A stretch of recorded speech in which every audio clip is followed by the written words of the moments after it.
Hi, I'm Rick Jansen and this is my fly tying channel. Let's talk chironomids.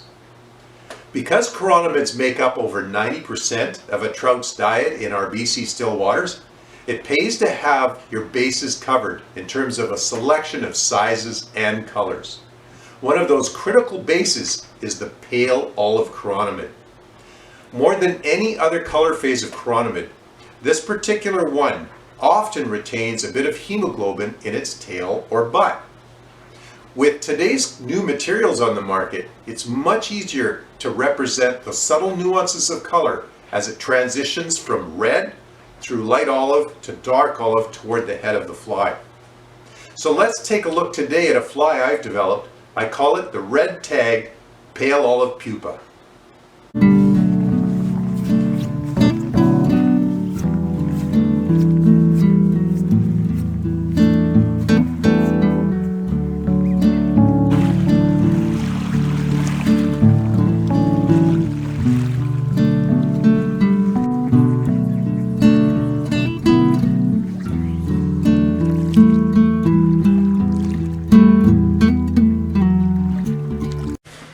Welcome to my fly bench. So let's take a look at the materials you're going to need to tie the red tag pale olive pupa. If you like this video, please tap that subscribe button on the bottom right of your screen. Thank you.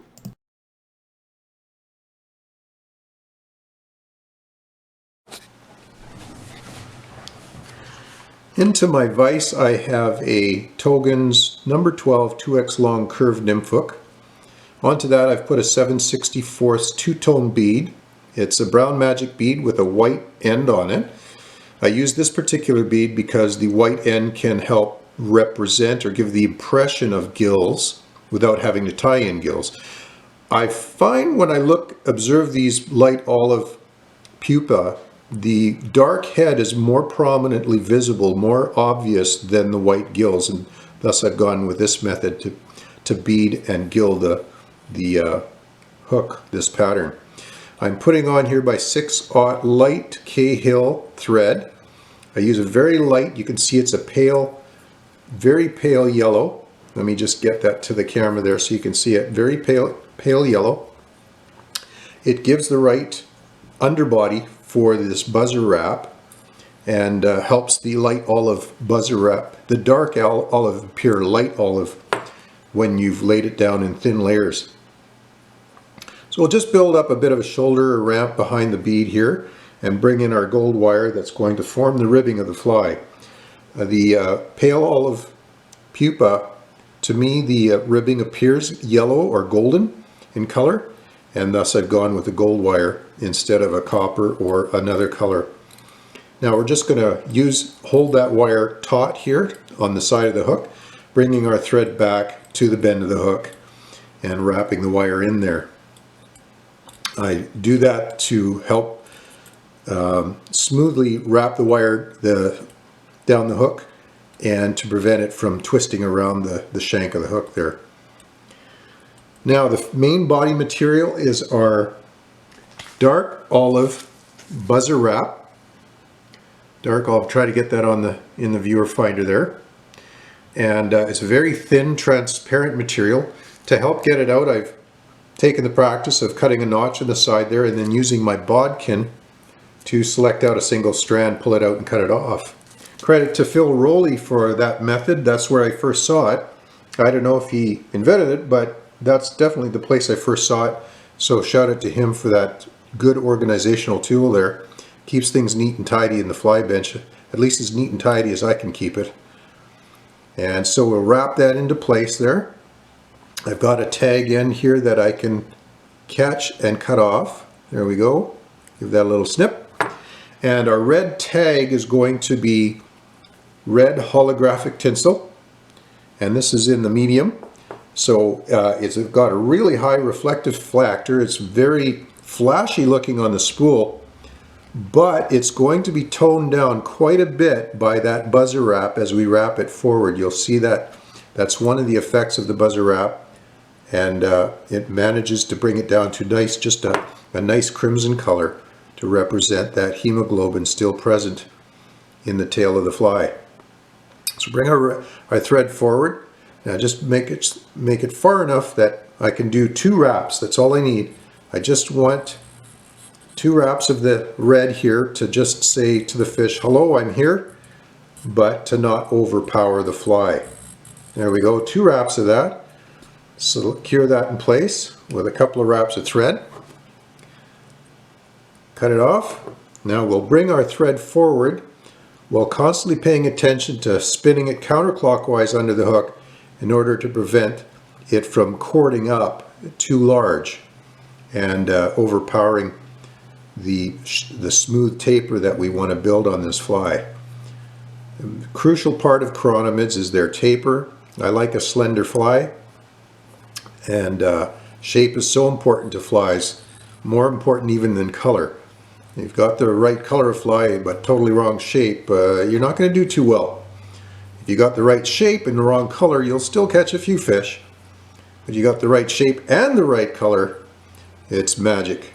So here we'll start to build up that taper, that shoulder a bit that we want to make it look somewhat like a carrot underwater as the trout sees it, as we see it too. I mean, we're looking at the same thing. That's something to inquire about, to investigate. It'd be a great piece of science to see how fish see things as compared to how we see them. There must be differences. Differences and similarities. So here we get that nice taper going. There we go. It's just what I was looking for. Now our buzzer wrap comes forward. We wrap it right over that red tag. We give it a couple of wraps, and you'll see how it tones it down and just brings it down to a nice red.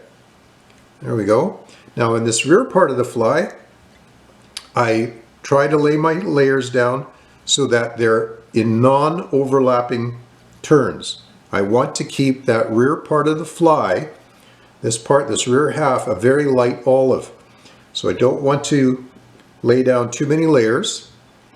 And then when we get to the midpoint of the fly right here, I'll start to lay down a second one on top, and you can see that it's getting a little darker. That's the great thing about this buzzer wrap, is it's so thin you can lay down multiple layers to create a darker value without really compromising the shape of your fly. You can see how that's getting darker and darker as I'm laying down more layers on top of the previous ones to darken up the look of the thorax. It's a very, very close imitation of the natural, where they've got it. You can see the gradual darkening from the tip of the tail to the thorax with this buzzer wrap. Such a great material. In that way, far superior to the old flosses we used to use, in that you just have the single uniform color from tip to tail. Now it's time to bring our gold wire forward, 5 to 7 spiral turns on the shank, just keeping them evenly spaced to create that segmentation that's also very important to chironomids. Bring that forward. I think we've got 6 there. I wasn't counting, maybe you can. I might count it when I look at the video. Now I really secure that wire in place, as I don't want it to budge when I helicopter it off. So I just make sure that it's well secured in place. Now we're going to support the hook, give it a helicopter, snap that off under the threads. At this point we whip finish the fly, being careful as to where we lay those particular wraps right in behind the bead, keeping them tight. Going. Now I just don't want that to slip back. Sometimes it has a habit of slipping back as you release the whip finish tool. And I think I got it right there. Now to cover that with our burnt orange tying thread to give the impression of wing buds. You can see that very light thread also shows through and highlights this burnt orange color. It's also a very translucent color, and just really takes on a really nice look with that light thread underneath. So cut off that excess there. We'll finish this as well.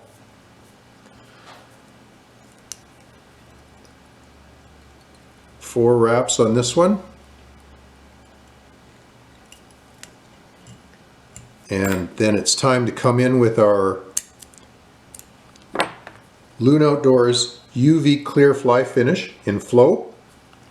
A single drop of that will do you. A little dab will do you. What ad did that come off of? Back in the 60s. I think it was a hair gel or something like that. I can't remember. Somebody put it in the comments. Somebody that's my generation. A little dab will do you. I remember that. But I don't remember the product. Shows how much that worked. And we just smooth that resin out with our bodkin and give it a pop with the UV light, and you can see that gradual transition of color from tail to top of the fly. It's a beautiful smooth transition, subtle nuance of color there, the red tag, the light olive, the dark olive, and then those orangey brown wing buds with the brown head, and just an impression of gills with that white cap on it. I just know this one's going to be a real producer, a real winner out there on the lakes. I can't wait to dangle it either straight down off a wet line or under an indicator. If you found this pattern useful and helpful, you like the materials, you like the idea of it, spread it and share it with your friends, please. Tight lines. Wishing you good luck and thank you for watching.